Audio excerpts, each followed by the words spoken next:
முடியாது. உதவியாளர்கள், சுற்றி ஏராளமானவர்கள், எல்லாருமே அப்படித்தான். ஊழியர்கள் கூட இன்றைக்கு நேரடியாக பேச முடியாத சூழ்நிலை பல ஊழியர்களுக்கு இருக்கிறது. அது இருக்கலாம், பரவாயில்லை.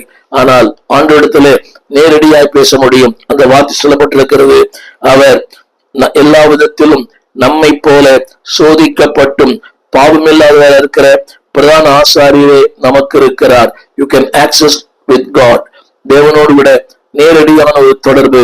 இன்றைக்கு அநேகருக்கு நான் சொல்ல விரும்புகிற கருத்து என்னவென்றால், ஊழியரின் ஜெபத்தை நம்புங்கள், ஊழியரின் ஜெபத்தை சார்ந்து கொள்ளுங்கள். அதை விட மேலாக நீங்களாகவே தேவனோடு பேச முடியும், நீங்களாகவே தேவனோடு உரையாட முடியும், நீங்களாகவே தேவனோடு கூட உங்கள் பாரங்களையும் உங்கள் பாவங்களையும் உங்களுடைய குறைகளையும் உங்கள் குற்றங்களையும் you can share with him.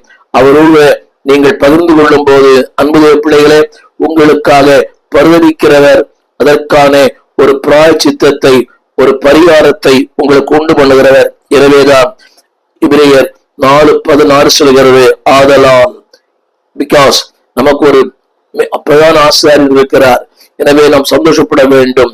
ஆதலால் நாம் இரக்கத்தை பெறவும் ஏற்ற சமயத்திலே சகாயம் செய்யும் கிருபை அடையவும் தைரியமாய் அவருடைய கிருபாசனத்தண்டையிலே சேரக்கடவும். சந்தோஷப்பட வேண்டிய இரண்டாவது குறிப்பு என்னவென்றால், அன்பானவர்களே, அவருடைய கிருபாசனத்தண்டையிலே நீங்களும் நானும் தைரியமாய்.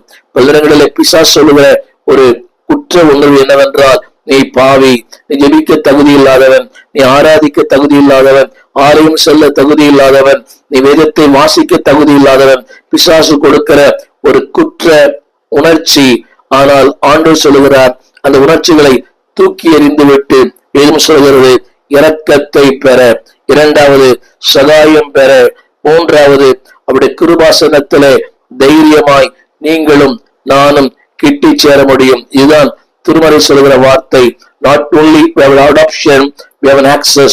தேவனோடு கூட கிட்டி சேருகிற ஒரு மேலான பாக்கியத்தை கர்த்தர் உங்களுக்கும் எனக்கும் கொடுத்திருக்கிறார். அன்பான தேவனுடைய பிள்ளைகளே, உங்களுடைய பரம தகப்பனிடத்திற்கு நீங்கள் எப்போது வேண்டுமானாலும் போகலாம். உலக தகப்பனிடத்திற்கு போவதற்கு அனுமதி தேவையில்லையே. ஒரு மகன், ஒரு தகப்பன் அனுமதி தேவையில்லை.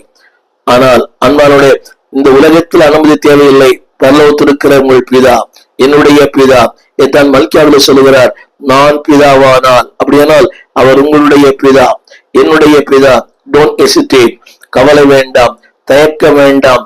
அன்பானவர்களே, அதை குறித்த குற்ற உணர்வு வேண்டாம். அவர் உங்கள் தகப்பன், உங்களை படைத்தவர், உங்களை உருவாக்கினவர், இந்நாள் வரை உங்களை அறிந்து வைத்திருக்கிறவர். தாயின் கருவிலே உருவாகும் முன்னமே உன்னை பெயர்